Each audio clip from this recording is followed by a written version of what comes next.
है दोस्तों, आज हम देखेंगे विज्ञान के चैप्टर क्लास 9th का और हमारे आसपास के पदार्थ के बारे में। देखिए, ये जो हमारे आसपास का पदार्थ होता है उनको हम लोग अपने वातावरण में, अपने पर्यावरण में रोज हम लोग देखते हैं और उनको पहचानते भी हैं। जैसे कि द्रव, ठोस, गैस, इन सभी पदार्थों को हम पहचानते भी हैं। तो देखेंगे कि हमारे आसपास के पदार्थ कैसे होते हैं, ये किस प्रकार की क्रियाएं करते हैं और इनको हम कैसे पहचान सकते हैं।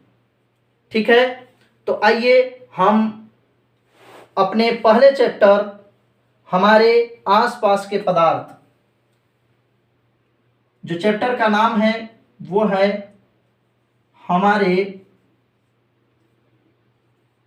आस पास के पदार्थ। हमारे आसपास के पदार्थ, हमारे आसपास के पदार्थ को अगर अंग्रेजी में हम कहें तो इनका नाम क्या है? Matter in our surroundings. ठीक है दोस्तों, ये हमारा चैप्टर है।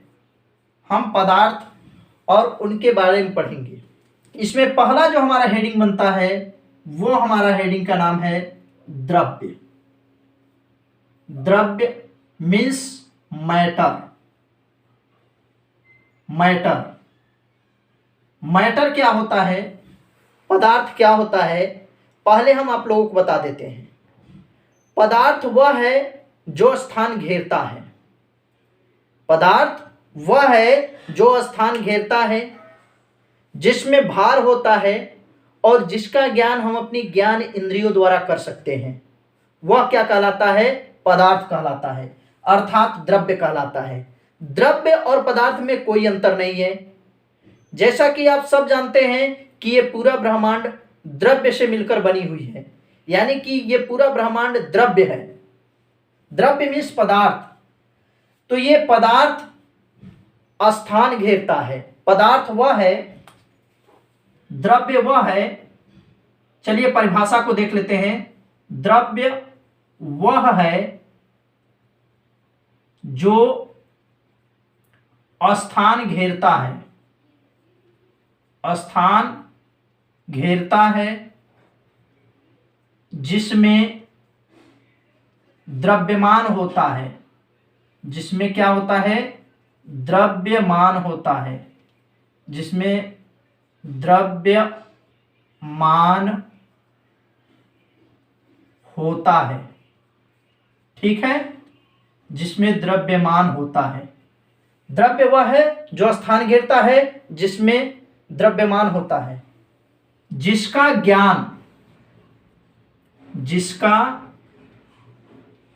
ज्ञान हम अपनी ज्ञानेंद्रियों द्वारा कर सकते हैं। ज्ञानेंद्रियों द्वारा कर सकते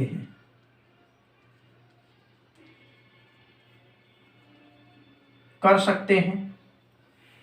देखिए दोस्तों, इसका परिभाषा जैसा कि कह रहा है, हम आपको डिटेल में बताएंगे। द्रव्य वह है जो स्थान घेरता है, जिसमें द्रव्यमान होता है, जिसका ज्ञान हम अपनी ज्ञान इंद्रियों द्वारा कर सकते हैं। जैसे मान लीजिए ये बॉटल को अगर हम कहीं पर रख दें, कहीं पर भी रख दें, तो ये अपने बराबर स्थान घेर लेगा। ये अपने बराबर स्थान घेर लेगा, अर्थात द्रव्य जो होता है स्थान घेरता है। ठीक है, द्रव्य स्थान घेरता है, जिसमें द्रव्यमान होता है। द्रव्यमान का मतलब जिसके कारण हम इसको तौल सकते हैं, नाप सकते हैं, उसको बोला जाता है द्रव्यमान। द्रव्य वह है जो स्थान घेरता है, जिसमें भार होता है और जिसका ज्ञान मतलब जिसकी जानकारी हम लोग अपने ज्ञान इंद्रियों द्वारा कर सकते हैं, जिसको हम अपने ज्ञान के अनुसार, अपने ज्ञान इंद्रियों यानी कि मस्तिष्क के अनुसार, अपने माइंड के अनुसार जिसका हम ज्ञान कर सकते हैं वह द्रव्य कहलाता है। ठीक है, द्रव्य वह है जो स्थान घेरता है, जिसमें भार होता है, जिसका ज्ञान हम अपने ज्ञान इंद्रियों द्वारा कर सकते हैं, वह द्रव्य कहलाता है। जैसे में आप कुछ भी ले सकते हैं, जैसे में आप कुछ भी कर सकते हैं, जैसे हम कह सकते हैं कि मेज, बॉटल और कोई भी ईंट आदि कोई भी वस्तु जो स्थान घेरती होगी, जिसका कुछ न कुछ वेट होता होगा और जिसका ज्ञान हम अपने ज्ञानेंद्रियों द्वारा कर सकते हैं, उसे हम द्रव्य कहते हैं। ठीक है, तो यह हुआ द्रव्य। अब द्रव्य के बाद इसके कुछ गुण भी होते हैं। द्रव्य के क्या गुण होते हैं, आइए देखते हैं।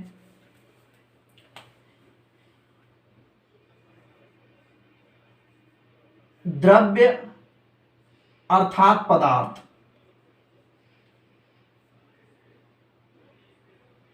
द्रव्य के गुण, द्रव्य के गुण क्या होते हैं? प्रॉपर्टीज ऑफ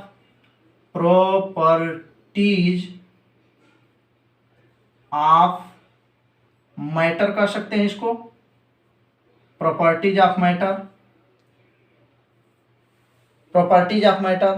द्रव्य के गुण, द्रव्य के क्या क्या गुण होते हैं?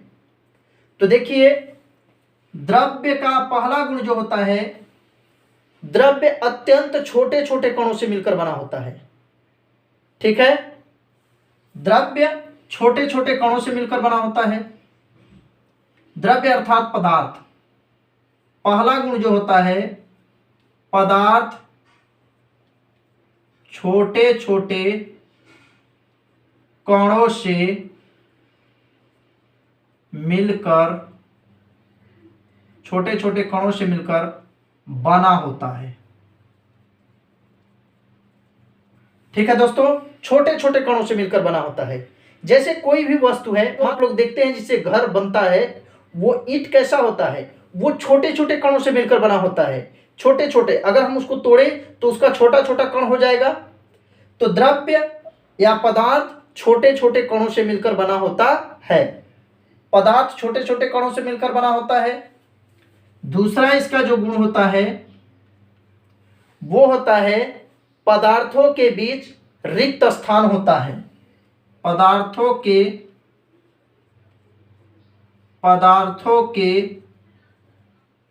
कणों के बीच, पदार्थों के कणों के बीच रिक्त स्थान होता है। देखिए दोस्तों, दूसरा इसका जो गुण है, पदार्थ का दूसरा जो गुण है, वो क्या कह रहा है कि पदार्थों के कणों के बीच, यानी जो पदार्थ छोटे छोटे कणों से मिलकर बना हुआ था, उन कणों के बीच खाली स्थान होता है। अब कहेंगे पदार्थ के कणों के बीच रिक्त स्थान कैसे होता है? तो इसको हमको सिद्ध करने के लिए एक प्रयोग करना पड़ेगा। जैसे मान लीजिए बोतल है, ठीक है, अगर हम बोतल में, इस बोतल में देखिए, इस बोतल में हम मान लेते हैं कि इतना, यहाँ इतना इसमें क्या लगा हुआ है, इस बोतल में मान लेते हैं कि इतना द्रव है, इतना जल भरा हुआ है, इतना। अब क्या करेंगे कि इस द्रव में, इस जल में हम ऊपर से नमक डालते रहें, नमक के कुछ कण डाल दें या नमक डाल दें, तो क्या होगा, इस बोतल के पानी का जो जल का स्तर था वो ज़्यादा नहीं होगा, यानी पानी का पानी बढ़ नहीं जाएगा, पानी का आयतन बढ़ नहीं जाएगा। क्यों नहीं बढ़ जाएगा? क्योंकि जो नमक के कण थे वो इस जल के खाली स्थानों के बीच जाकर के भर जाते हैं, उस खाली स्थान को वो ग्रहण कर लेते हैं। इसलिए पानी के या जल स्तर के उस स्तर में या आयतन में कोई परिवर्तन नहीं होता है। इस बात से सिद्ध होता है कि पदार्थ के कणों के बीच क्या होता है, रिक्त स्थान होता है। ठीक है दोस्तों, अब तीसरा गुण क्या कहता है, पदार्थ का जो तीसरा गुण है वो क्या कहता है, पदार्थ का तीसरा गुण कहता है कि पदार्थ के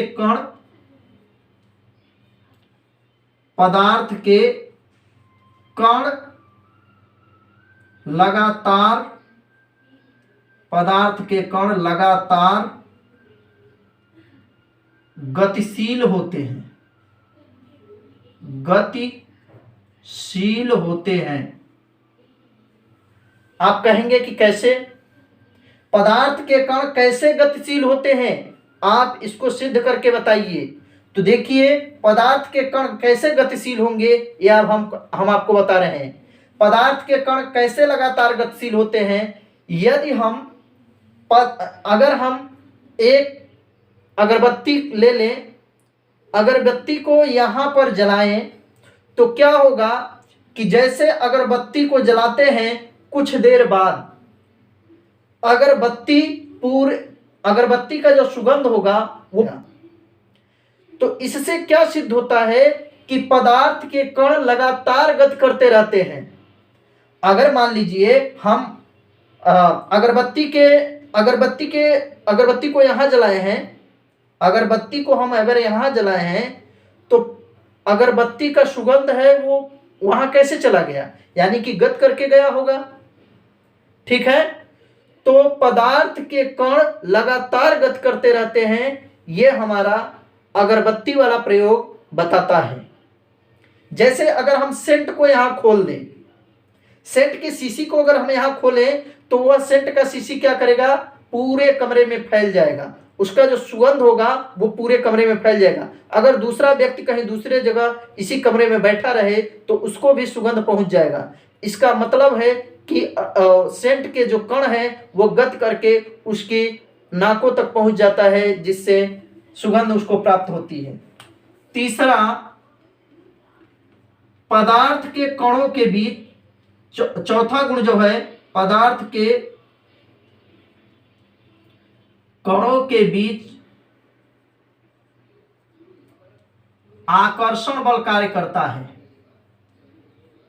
आकर्षण बल कार्य करता है। पदार्थों के बीच आकर्षण बल कार्य करता है। इस बात को आगे अभी वीडियो में समझाएंगे, आगे देखेंगे, दूसरे परिभाषा में हम समझाएंगे कि पदार्थ के कण आपस में आकर्षित कैसे करते हैं। देखिए, पदार्थ के कणों के आकर्षण बल के कारण ही पदार्थ जल्दी से नहीं टूटता है।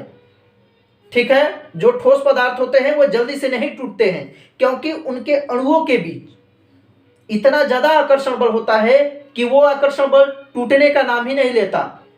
आकर्षण बल के कारण दो अणुएं आपस में बंधे रहते हैं, जिसके कारण ठोस जल्दी से टूटता नहीं है। तो ये था पदार्थ के गुण। पदार्थ के गुण के बाद जो अगला हेडिंग आता है वो है पदार्थ की अवस्थाएं। पदार्थ की अवस्थाएं, पदार्थ की अवस्थाएं, स्टेट्स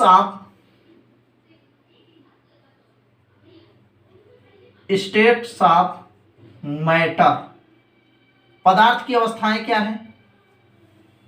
पदार्थ की अवस्थाएं, देखिए, पदार्थ को भौतिक गुणों के आधार पर 3 भागों में बांटा गया है। भौतिक गुणों के आधार पर पदार्थ की अवस्थाएं 3 प्रकार की होती हैं। पहला हमारा होता है ठोस पदार्थ, ठोस पदार्थ या कह सकते हैं ठोस अवस्था। पहला जो होता है वो हमारा ठोस अवस्था होता है। दूसरा जो होता है हमारा द्रव अवस्था होता है, द्रव अवस्था। तीसरा जो हमारा होता है वो क्या होता है? गैस ये अगला हेडिंग हमारा पदार्थ की अवस्थाएं हैं, स्टेट्स ऑफ मैटर। पदार्थ की 3 अवस्था होती है, ठोस अवस्था, द्रव अवस्था, गैस अवस्था। भौतिक अवस्थाओं के आधार पर पदार्थ की अवस्था को 3 भागों में बांटा गया है, ठोस अवस्था, द्रव अवस्था, गैस अवस्था। अब ठोस अवस्था क्या होता है, इसको इंग्लिश में सॉलिड स्टेट बोला जाता है, इसको लिक्विड स्टेट बोला जाता है, और ये होता है हमारा गैस स्टेट। ठीक है, solid state, liquid state, gas state, ठोस अवस्था, द्रव अवस्था, गैस अवस्था। अब इन तीनों को हम कैसे जानेंगे कि कोई वस्तु ठोस है, द्रव है, गैस है? देखिए दोस्तों, इनको अभी हमने बताया कि द्रव्य को या पदार्थ को हम अपनी ज्ञानेंद्रियों द्वारा भी पहचान सकते हैं। जैसे मान लीजिए कोई अंधा व्यक्ति है, अगर उसको इन तीनों अवस्थाओं को पहचानना हो तो कैसे पहचानेगा? तो अगर हम इन तीनों अवस्थाओं को बारी बारी से उस अंधे व्यक्ति को स्पर्श कराएं तो बता सकता है। अगर अंधा व्यक्ति ठोस को स्पर्श करेगा, टच करेगा, तो पता चलेगा कि वह वस्तु कैसी है, ठोस है। द्रव को अगर वह टच करेगा और स्पर्श करेगा तो समझ में आएगा कि वो क्या है, द्रव वस्तु है या द्रव पदार्थ है। गैस को हम सूंघ करके बता सकते हैं, सूंघ करके वो महसूस करके बता सकता है कि किसी गैस का हमको स्मेल प्राप्त हो रही है। ठीक है, तो इन अवस्थाओं के आधार पर ये तो हम अपनी ज्ञानेंद्रियों के द्वारा बता सकते हैं, लेकिन इनकी परिभाषाएं और इनका गुण क्या कहता है ये हमको देखना है। तो देखिए, ठोस अवस्था क्या है, यानी कि ठोस वस्तु किसे हम कह सकते हैं कि कौन सी वस्तु ठोस है, कौन सी वस्तु द्रव है, कौन सी वस्तु गैस है। तो ठोस वस्तु का परिभाषा क्या कहता है कि ठोस वस्तु की आकृति और आयतन दोनों निश्चित होते हैं।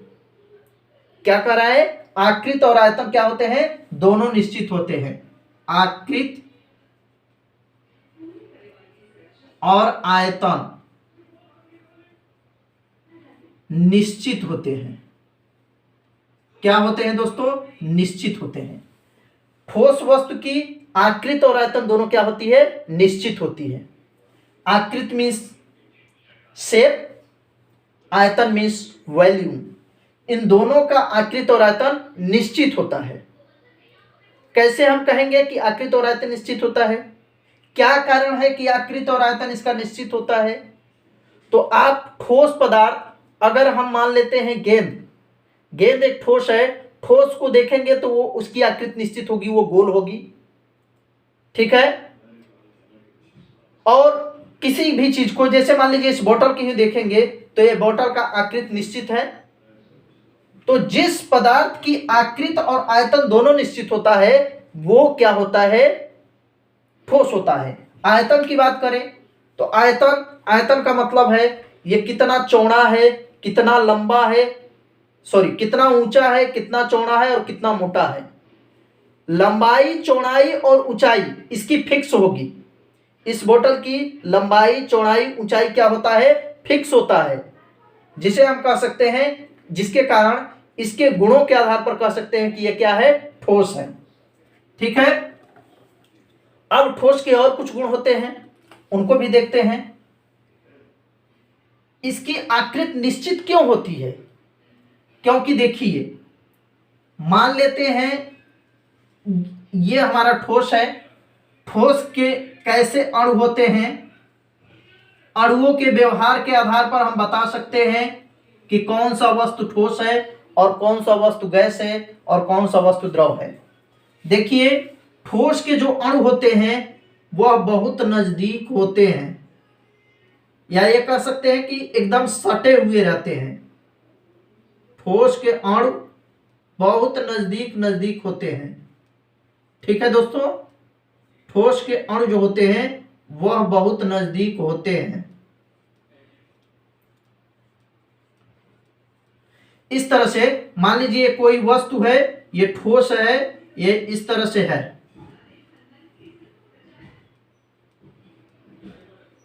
इस तरह से ठोस वस्तुएं हैं जो कि इस तरह से बनी हुई हैं।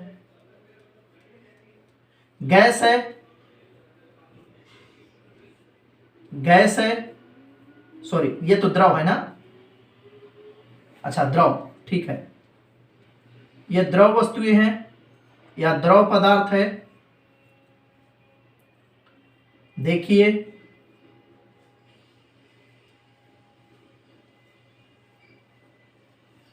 ठीक है, यह हमारा गैस है, ठीक है। हम इन आकृतियों के आधार पर परमाणुओं के सॉरी इस ठोस अवस्था के दो अणुओं के बीच, दो अणुओं के गुणों के आधार पर बताएंगे कि यह ठोस है, यह द्रव है और यह क्या है, गैस है। अब जिससे इसमें कह रहा था आकृति और आयतन निश्चित होता है, इसमें क्या क्या निश्चित होता है, द्रव में। द्रव का परिभाषा कहता है कि इसमें आयतन तो निश्चित होता है परंतु आकृति अनिश्चित होती है। इसमें आयतन निश्चित तथा आकृति जो होती है, आकृति जो होती है वह अनिश्चित होती है। कैसी होती है, अनिश्चित। द्रव पदार्थ की आयतन निश्चित तथा आकृति अनिश्चित होती है। गैस का देखते हैं, गैस का आयतन और आकृति दोनों अनिश्चित होते हैं, दोनों क्या होते हैं, अनिश्चित होते हैं। ठीक है दोस्तों, अब इनके गुणों के बारे में देखते हैं, कैसे जानेंगे। देखिए, ठोस पदार्थों के अणुओं के बीच जो खाली स्थान होता है वह बहुत कम होता है, यानी न के बराबर होता है। इनके दो अणुओं के बीच, मान लीजिए किसी भी दो अणु, मान लेते हैं इन दोनों अणुओं के बीच, इन दोनों अणुओं के बीच देखते हैं कि बहुत कम खाली स्थान है, अर्थात न के बराबर स्थान है। इन दोनों अणुओं के बीच हम मान लेते हैं दो ठो अणु थे इस तरह से, इनके अणुओं के बीच क्या है, दोनों अणुओं के बीच बहुत कम खाली स्थान है। इसलिए इन दो अणुओं के बीच बहुत खाली स्थान होने के कारण इन अणुओं के बीच आकर्षण बल जो है वो बहुत ज्यादा होता है। ये दोनों अणु एक दूसरे को बहुत ही आकर्षण बल के कारण बांधे रहते हैं एक दूसरे से, इसलिए ये दोनों दूर हटने का नाम नहीं लेते। इसलिए ठोस वस्तुएं जल्दी से टूटती नहीं है। उसकी आकृति और आयतन में, यानी इस पर दाब या ताप डालकर किसी भी वस्तु के, किसी भी पदार्थ का अवस्था अगर परिवर्तन करना हो तो उसमें ताप और दाब डालकर किया जा सकता है। तो देखिए, दोनों अणुओं के बीच खाली स्थान कम होने के कारण ये दोनों वस्तुओं के आकर्षण बल ज्यादा होते हैं, इसलिए ठोस वस्तुएं क्या होती हैं, जल्दी से नहीं टूटती हैं। पहला बात हो गया, खाली स्थान कम होता है, यानी कि अंतरा आणु स्थान बहुत कम होता है और अंतरा आणविक आकर्षण बल बहुत ज्यादा होता है। जब स्थान कम होगा दोस्तों तो ये दोनों कण जो हैं, ये दोनों अणु जो हैं, ये कम गति करेंगे, ये कम गतिशील होंगे। यानी खाली स्थान होता है, खाली स्थान कम होता है, क्या कह सकते हैं कि खाली स्थान कम होता है, कम खाली स्थान होता है, आकर्षण बल ज्यादा होता है, आकर्षण बल जो होता है ज्यादा होता है, और खाली स्थान कम होता है, आकर्षण बल ज्यादा होता है और गति कम करते हैं, गति कम करते हैं। यानी ठोस के अणु गति कम करते हैं। क्यों कम करते हैं? क्योंकि इनके बीच खाली स्थान कम होता है, इसलिए गति कम करेंगे। ठीक है, इसकी अगर बात की जाए, द्रव अवस्था की अगर बात की जाए, तो द्रव के अणु जो होते हैं ठोस से थोड़े दूरी पर होते हैं, ज्यादा, इससे थोड़ा ज्यादा दूरी पर होते हैं। यानी इनके दो अणु जो होते हैं इससे ज्यादा दूरी पर होते हैं। दो अणुओं के बीच की दूरी क्या होती है? ज्यादा होती है। किसकी अपेक्षा? ठोस पदार्थों की अपेक्षा इनके दो अणुओं के बीच की दूरी क्या होती है? कुछ ज्यादा होती है। अब जब दूरी ज्यादा होगा तो आकर्षण बल कम लगेगा, अर्थात द्रव जो है, द्रव वस्तुएं जो हैं या द्रव पदार्थ जो है जल्दी से टूट जाएंगी। जैसे अगर हम कोई ठोस को इस तरह से फेंके तो वो जल्दी से नहीं टूटता है, लेकिन द्रव को इस तरह से हम फेंके तो द्रव के कण अलग अलग हो जाएंगे। ठीक है, क्यों अलग अलग हो जाएंगे? क्योंकि इनके अणुओं के बीच जो खाली स्थान ज्यादा था, इसके कारण इनका आकर्षण बल कम लगा, ये जल्दी से टूट गए। ठीक है, जब खाली स्थान ज्यादा है, आकर्षण बल कम है, तब इनके जो ये अणु है ये आवारा हो जाएंगे, आवारे की तरह घूमने लगेंगे, इधर उधर बिना दिशा के, बिना मतलब के गति करना शुरू कर देंगे। ठीक है दोस्तों, ये बिना मतलब का ही गति करना शुरू कर देंगे। जब बिना मतलब के गति शुरू करेंगे तो इनकी गति जो हो जाएगी अनियमित गति हो जाएगी, यानी इनके यह ठोस की अपेक्षा ज्यादा गतिशील हो जाते हैं, यानी इनकी गति ज्यादा हो जाती है। इनके बीच खाली स्थान ज्यादा होता है तो आकर्षण बल कम लगता है और गति, अणुओं का गति जो होता है वो तीव्र हो जाता है ठोस की अपेक्षा। देखिए इसका, अब देख बात यह है कि आयतन निश्चित होता है और आकृत अनिश्चित होता है। इसका आकृत क्यों निश्चित हो रहा था? क्योंकि इसके जो अणु थे, इनके अणु जो थे वो एक निश्चित क्रम में जुड़े होने के कारण इनकी शेप जो थी वो निश्चित हो गया, और इनके खाली स्थान के बीच इनके गति के कारण उनका आयतन भी क्या हो जाता है? निश्चित हो जाता है, क्योंकि इनमें गति करने का कोई जगह ही नहीं रहता, खाली स्थान ही नहीं रहता, इसलिए इसका आयतन भी निश्चित हो जाता है। इसका आयतन क्यों निश्चित होता है? क्योंकि द्रव का ऊपरी वाले भाग के अंदर ही ये द्रव के अणु जो है आपस में गति करते रहते हैं, जिसके कारण इसके ऊपरी वाले भाग में कोई परिवर्तन नहीं होता। जैसे मान लीजिए ये द्रव है, इस बोतल में द्रव है, अगर द्रव स्थिर अवस्था में रखा है तो इसके ऊपरी वाले भाग में द्रव के कण गति न करके इसके निचले वाले भागों में गति करते हैं, जिसके कारण इसका आयतन निश्चित बना रहता है। इसी तरह से इसकी आकृति अनिश्चित कैसे होती है? क्योंकि अणुओं का अधिक गतिशील होना, अनियमित गति करना, अनियमित गति करने के कारण ये अणु जो होते हैं, अणुओं के अनिश्चित गति के कारण इनकी आकृति जो होती है अनिश्चित हो जाती है, अर्थात इसका आयतन निश्चित और आकृति अनिश्चित हो जाती है। जबकि गैस की न तो आकृति निश्चित होती है न तो आयतन निश्चित होता है, यानी कि दोनों अनिश्चित होते हैं गैस परमाणु के। क्यों? क्योंकि इनके दो अणुओं के बीच की दूरी इन दोनों अवस्थाओं से या दोनों पदार्थों से बहुत ज्यादा होता है। इनके दो अणुओं के बीच की दूरी आप देख सकते हैं इतना है। जब दूरी ज्यादा है, अणुओं के अंतरा अंतराणविक स्थान ज्यादा है, तो इनमें आकर्षण बल भी कम लगेगा और गतिज ऊर्जा तो इन दोनों से भी तेज हो जाएगी। इनके अणुओं की गतिज ऊर्जा तेज हो जाएगी, जिसके कारण इनका आयतन और आकृति को निश्चित कर पाना नामुमकिन हो जाएगा।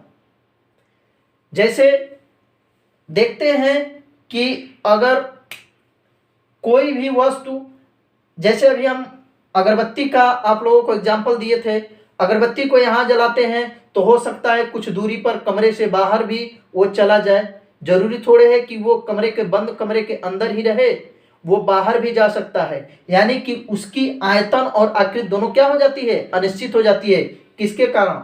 उनके अणुओं के गतिज ऊर्जा और स्थितिज ऊर्जा के कारण।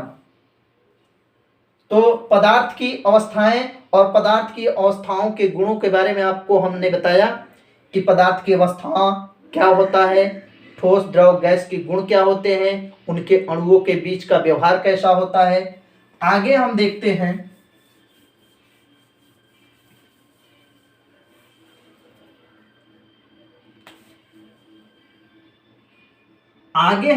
हैं पदार्थ की अवस्था परिवर्तन। पदार्थ की अवस्था परिवर्तन, पदार्थ की अवस्था परिवर्तन, इंग्लिश में इसको कहेंगे change of states, change of states of matter.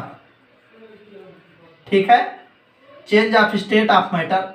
थोड़ा थोड़ा इंग्लिश भी जानते रहिए आप। ठीक है, पदार्थ की अवस्था परिवर्तन। देखिए दोस्तों, पदार्थ की अवस्था परिवर्तन होता है कि नहीं होता है यह हम जानेंगे।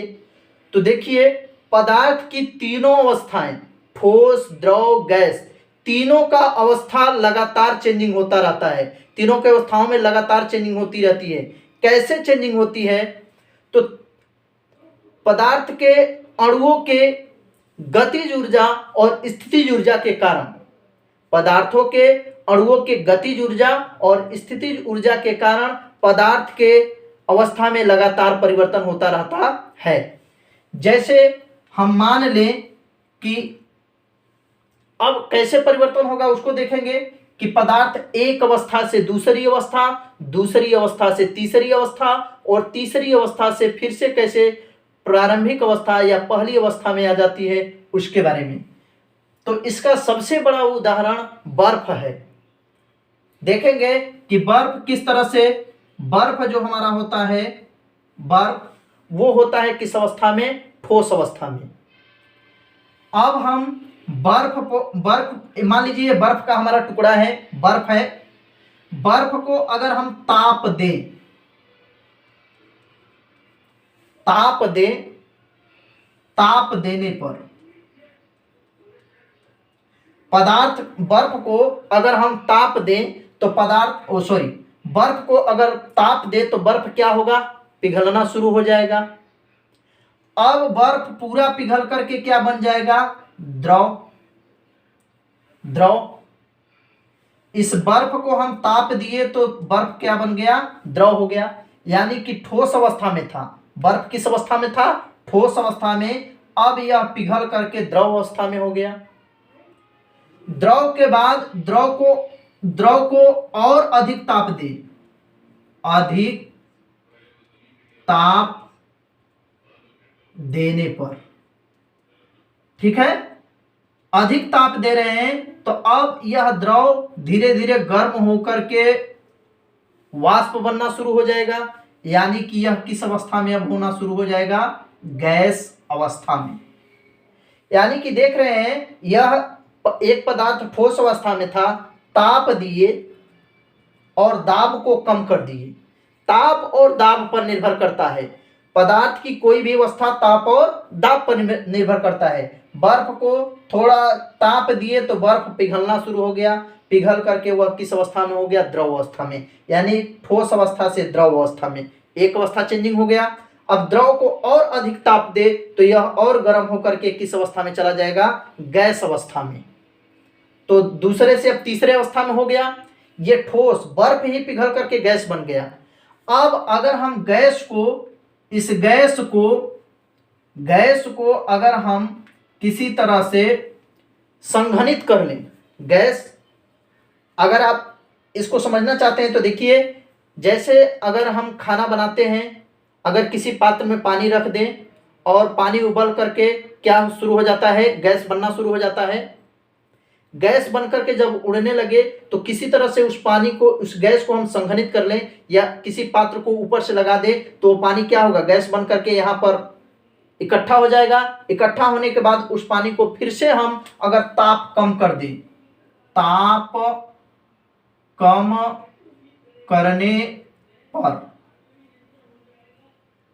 देखिए, हम गैस को संघनित करके उसके ताप को क्या कर रहे हैं? कम कर रहे हैं। तो गैस का जो ताप, जो जल था, वो अब इकट्ठा हो रहा है। तो वह अब इकट्ठा होकर क्या बन गया, द्रव बन गया, क्योंकि उसके ताप को हम कम कर रहे हैं। गैस अवस्था में था, उसके ताप को कम कर दिए, यानी कि उसको ठंडा कर रहे हैं धीरे धीरे। उस गैस को क्या कर रहे हैं, ठंडा कर रहे हैं। ताप कम करना मतलब ठंडा करना, ताप बढ़ाना मतलब उसको गर्म करना, ठीक है। तो धीरे धीरे हम उसको क्या कर रहे हैं, ठंडा कर रहे हैं। ठंडा करके गैस को किस अवस्था में प्राप्त कर लिए, द्रव अवस्था में। अब द्रव को और अधिक ठंडा कर दें, अधिक ठंडा करने पर, अधिक ठंडा करने पर देखिए, अब इस द्रव को और अधिक ठंडा कर दिए, तो अब यह द्रव और अधिक ठंडा होकर के क्या बन जाएगा, फिर से क्या बन गया, बर्फ बन गया।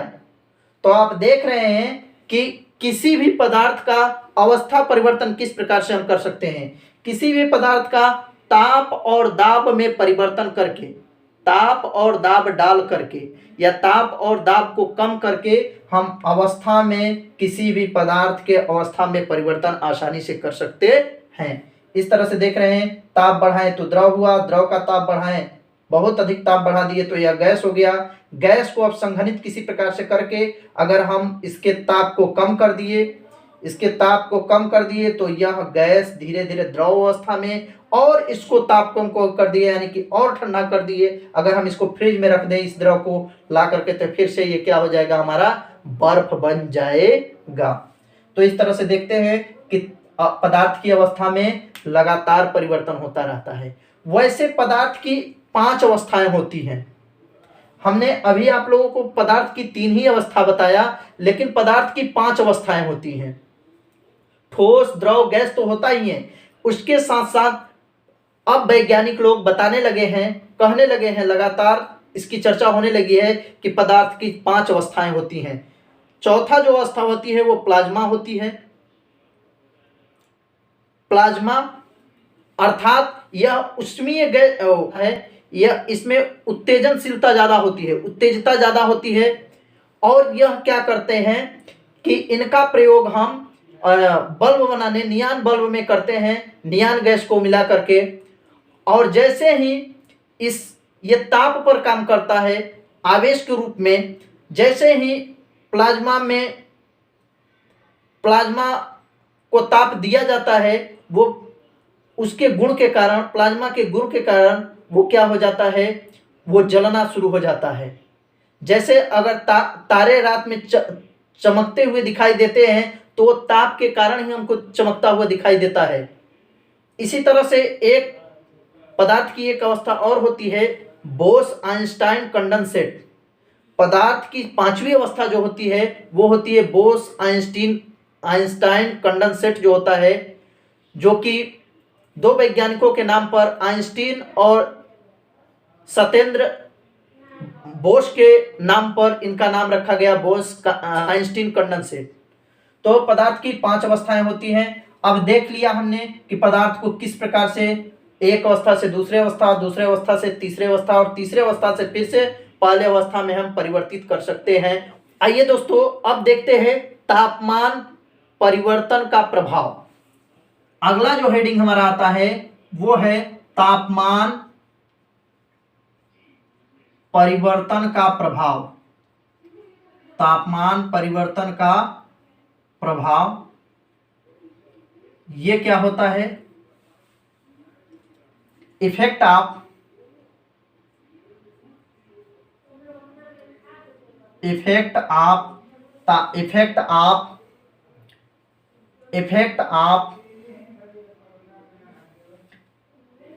ताप परिवर्तन का प्रभाव, effect of change of temperature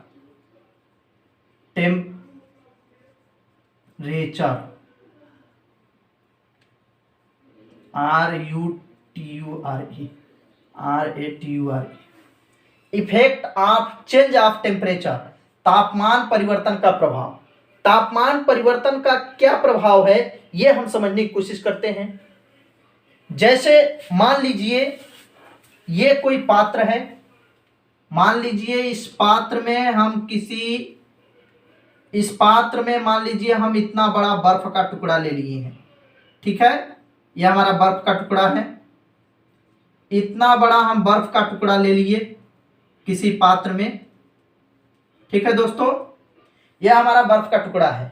किसी पात्र में, मान लीजिए इस पात्र में, गिलास में, या फिर ये शीशे का कांच का ग्लास है हमारा, यहाँ हम एक बर्नर लगा दिए, यहाँ से लाइट देंगे, सॉरी ताप देंगे तो ये जलना शुरू होगा। मान लीजिए गैस है, ठीक है। अब देखिए तापमान परिवर्तन का क्या प्रभाव है, इसको हम डिटेल में समझाते हैं। मान लीजिए कि ये कोई पात्र है, इसमें ये बर्फ का टुकड़ा रखा हुआ है और नीचे से हम गैस लगा करके इसमें ताप देने की कोशिश करते हैं। क्या होता है जब हम इसमें बर्फ को ताप दे रहे हैं, अब बर्फ का जो ये टुकड़ा था धीरे धीरे पिघल करके पिघलना शुरू होता है, ठीक है। अब ये बर्फ का पिघलना शुरू हो गया है। तो देखिए अगर आपसे कोई ये पूछे कि बर्फ का गलना या बर्फ का पिघलना कब शुरू होता है, तो देखिए 0 अंश सेल्सियस पर, 0 अंश सेल्सियस पर बर्फ का पिघलना शुरू हो जाता है। बर्फ का पिघलना 0 अंश सेल्सियस पर शुरू होता है, यानी कि ये बर्फ कब होता होगा, तो देखिए -डिग्री में था, तब यह बर्फ अवस्था में यानी कि ठोस अवस्था में बना हुआ था। जैसे ही इस बर्फ का तापमान बढ़ने लगा, -डिग्री से 0 अंश डिग्री पर आया, तो यह बर्फ का पिघलना क्या हो गया, शुरू हो गया। यह बर्फ कब तक पिघलता रहेगा, जब तक कि इस बर्फ का तापमान 0 अंश सेल्सियस रहेगा। यह कब तक पिघलता रहेगा, 0 अंश सेल्सियस तक रहेगा, तब तक यह पिघलता रहेगा।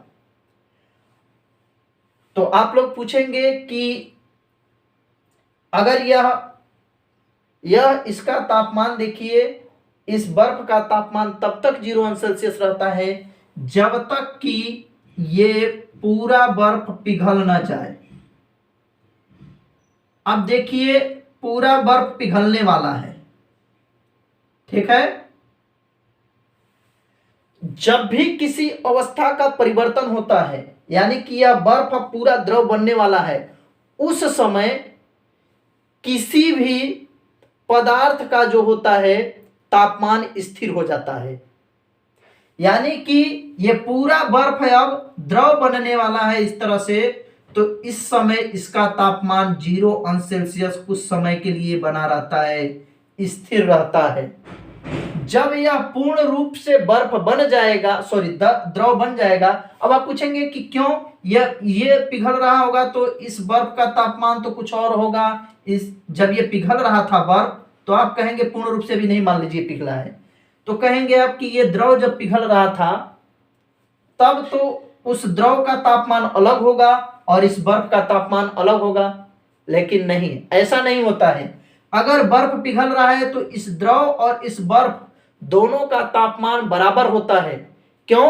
क्योंकि इस बर्फ के कारण इस द्रव का तापमान वही बना रहता है। कब तक? जब तक पूरा द्रव पिघल न जाए। जैसे ही पूरा ठोस द्रव में बदलने वाला होता है, मान लीजिए कुछ ही समय बाद बदलने वाला होता है, उस समय तक इस द्रव का तापमान, जब अवस्था चेंजिंग होता है, जब भी कोई एक अवस्था से दूसरे अवस्था में चेंजिंग होता है, तो उस समय उसका तापमान जो होता है स्थिर हो जाता है। यानी कि अब यह मान लीजिए पूरी तरह से द्रव बन गया है। अब ये द्रव बन गया और इसको हम ताप को बढ़ा दिए, तब क्या होगा? इसका टेम्परेचर धीरे धीरे बढ़ेगा। 0 अंश सेल्सियस से 1 अंश सेल्सियस, फिर 2 अंश सेल्सियस, फिर 3 अंश सेल्सियस, मान लीजिए 10 अंश सेल्सियस, 20 अंश सेल्सियस, 30 अंश सेल्सियस, 40 अंश सेल्सियस, 50 अंश सेल्सियस, 60 अंश, 70 अंश। अब कहेंगे आप कितना लिखेंगे? मान लीजिए 80 अंश सेल्सियस और यहां मान लीजिए 100 अंश सेल्सियस। मान लीजिए इस ताप का धीरे धीरे ताप बढ़ रहा था, इस जल का ताप धीरे धीरे बढ़ रहा था। यह कहां तक बढ़ेगा? 100 अंश सेल्सियस तक। जैसे ही 100 डिग्री सेल्सियस इस द्रव का तापमान हो जाता है, तो अभी तो ये गर्म हो रहा था, धीरे धीरे इसका ताप बढ़ रहा था। जैसे ही 100 अंश सेल्सियस हो जाता है तो एक बार फिर यह ताप स्थिर हो जाता है। 100 अंश सेल्सियस के बाद अब ये द्रव अभी तक गर्म हो रहा था, ये द्रव क्या हो रहा था, अभी तक गर्म हो रहा था। जैसे ही 100 अंश सेल्सियस हो जाता है इस द्रव का ताप, एक बार फिर यह स्थिर अवस्था में इसका तापमान हो जाता है। क्यों? क्योंकि फिर एक बार अब इसका अवस्था परिवर्तन होने वाला है, इसका अवस्था में परिवर्तन होने वाला है। अब यहां बुलबुला शुरू हो जाता है।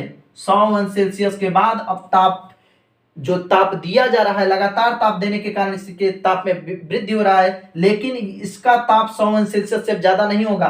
अब इसमें परिवर्तन होगा द्रव में, अब यह बुलबुला बनना शुरू हो जाएगा।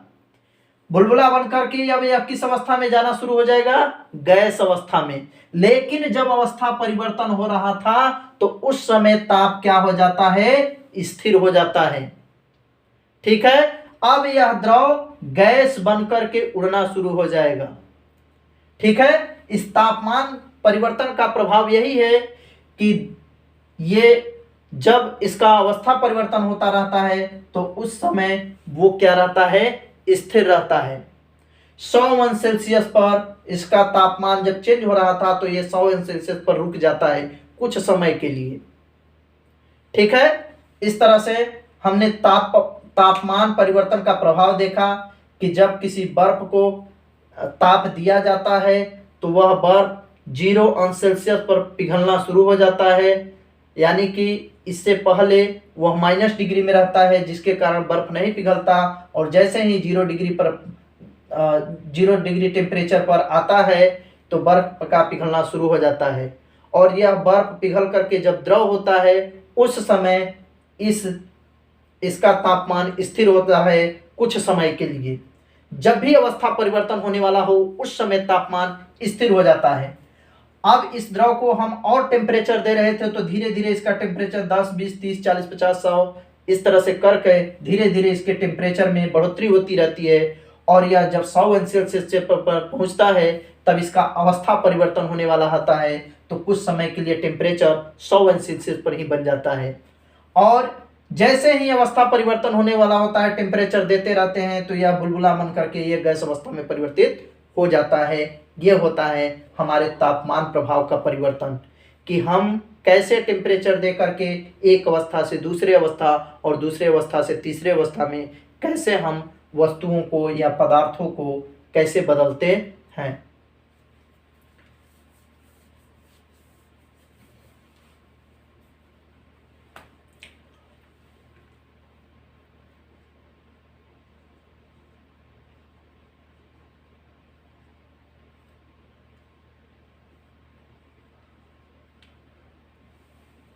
आइए दोस्तों, अब आगे देखते हैं ऊर्ध्वपातन। ऊर्ध्वपातन क्या है? इंग्लिश में इसको सब्लिमेशन कहा जाता है। सब्लिमेशन कहा जाता है, सब्लिमेशन। सब्लिमेशन मीन्स होता है ऊर्ध्वपातन। यह ऊर्ध्वपातन क्या होता है? देखिए, यह भी टेम्परेचर प्रभाव का ही परिवर्तन के कारण होता है। जैसे मान लीजिए अभी हम ठोस को गर्म कर रहे थे तो द्रव को गर्म कर रहे थे तो गैस, और गैस को थोड़ा सा और ठंडा कर दे रहे थे तो फिर से पूर्वावस्था में आ जा रहा था। लेकिन ऊर्ध्वपातन एक ऐसी प्रक्रिया है, एक ऐसी क्रिया है जो इससे हट करके है। जैसे वायुमंडलीय ताप पर, यानी कि वातावरण में वायुमंडलीय ताप पर, वायुमंडल के मानक ताप पर दाब को कम करने पर वह निश्चित ताप जिस पर कोई वस्तु ठोस अवस्था से सीधे गैस अवस्था में बदल जाए। किस अवस्था से? ठोस अवस्था से सीधे गैस अवस्था में बदल जाए। गैस अवस्था में बदल जाए, बदल जाए। देखिए दोस्तों, कोई भी पदार्थ जिसका तापमान, जिसको एक निश्चित ताप पर अगर उसको ताप दिया जाए किसी पदार्थ को, वह ठोस अवस्था से सीधे गैस अवस्था में अगर बदल जाती है, वो द्रव न बनकर के सीधे गैस अवस्था में बदल जाती है, तो ऐसे पदार्थ को हम क्या बोलते हैं? ऊर्ध्वपातन। ऐसे पदार्थ को नहीं, पदार्थ के इस क्रिया को क्या बोलते हैं, ऊर्ध्वपातन बोलते हैं। जैसे अगर कोई पूछे कि मतलब कोई एग्जाम्पल बताइए, तो आप क्या बताएंगे, नौशादर, नौशादर, नौशादर और कपूर। ये कपूर जो होता है, अगर हम इसको टेम्परेचर दें तो ये द्रव नहीं बनता है, ये सीधे गैस बन करके उड़ना शुरू कर देता है। कभी आप कपूर को जला करके देखिए, ये अगर इसको हम टेम्परेचर देंगे तो ये सीधे द्रव न बन करके ठोस अवस्था से, क्योंकि कपूर ठोस अवस्था में होता है, जब उसको हम जलाते हैं तो वो सीधे गैस अवस्था में परिवर्तित हो जाता है। ठीक है, तो जो वस्तु ठोस अवस्था से टेम्परेचर देने पर ठोस अवस्था से सीधे गैस अवस्था में परिवर्तित हो जाती हैं, उन्हें हम क्या कहते हैं, ऊर्ध्वपातन कहते हैं। अगला जो होता है वो होता है गलनांक। गलनांक, इसको इंग्लिश में मेल्टिंग पॉइंट कहते हैं। मेल्टिंग पॉइंट, गलनांक। गलनांक अर्थात गलना, वायुमंडल के जिस तापमान पर या एक निश्चित तापमान पर जब कोई ठोस पदार्थ, जब कोई ठोस पदार्थ, जब कोई ठोस पदार्थ निश्चित ताप पर, निश्चित ताप पर ठोस से द्रव अवस्था में, ठोस से द्रव अवस्था में परिवर्तित हो जाती है,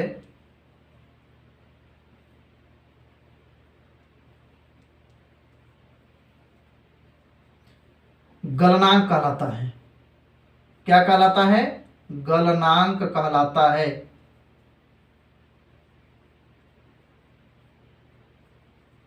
देखिए दोस्तों, क्या कह रहा है, जब कोई ठोस पदार्थ निश्चित ताप पर ठोस से द्रव अवस्था में परिवर्तित हो जाए, जैसे बर्फ ठोस था और वह द्रव अवस्था में किसी निश्चित ताप पर द्रव अवस्था में परिवर्तित हो जाता है, वह क्या कहलाता है, गलनांक कहलाता है, अर्थात मेल्टिंग पॉइंट कहलाता है।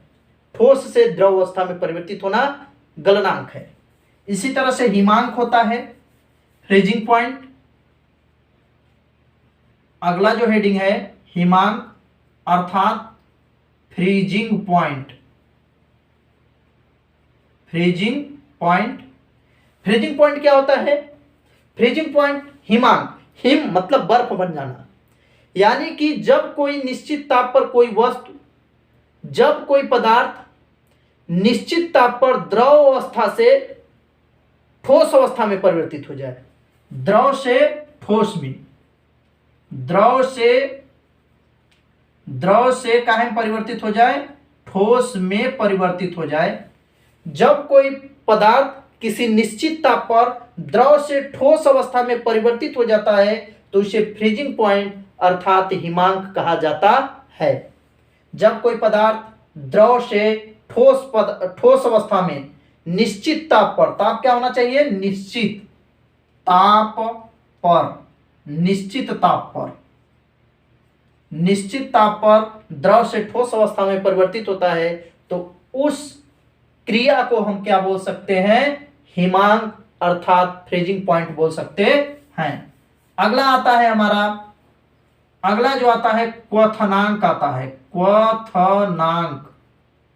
इसको बोला जाता है बॉइलिंग पॉइंट, बॉइलिंग पॉइंट।